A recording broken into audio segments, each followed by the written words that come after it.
Hi అండి, నమస్తే. Welcome back to my channel Telugu kitchen. Today my recipe is tomato pizza. ముందుగా readymade pizza and pizza sauce చీజ్ని తీసుకొని పక్కన పెట్టుకోవాలి. ఆ తర్వాత ఒక ప్లేట్ని తీసుకొని అందులో ఆయిల్ కానీ గీ కానీ రాసుకోవాలి. ఆ తర్వాత రెడీమేడ్ పిజ్జాని అందులో పెట్టి చాకుతో హోల్స్ పెట్టాలి. నెక్స్ట్ పిజ్జా సాస్ని రాసి టొమాటోస్ని చీజ్ని యాడ్ చేసుకొని పక్కన పెట్టుకోవాలి.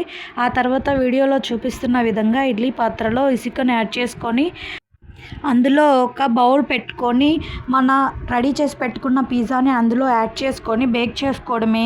అంతేనండి, ఎంతో రుచిగా ఉండే టమాటో పిజ్జా 5 మినిట్స్లో రెడీ అయిపోతుంది. అదేవిధంగా ఇంకో పిజ్జాని కూడా మనము అలానే రెడీ చేసుకొని పక్కన పెట్టుకొని బేక్ చేసుకోవడమే. 5 మినిట్స్లో మనకి టమాటో పిజ్జా రెడీ అయిపోతుంది. పిజ్జా చేయడం ఎంత ఈజీ అని వీడియో చేసినాక మీకే అర్థమవుతుంది. మా ఛానల్ని ఇప్పుడే చూస్తున్నట్లయితే సబ్స్క్రైబ్ చేసుకోండి. Bye bye.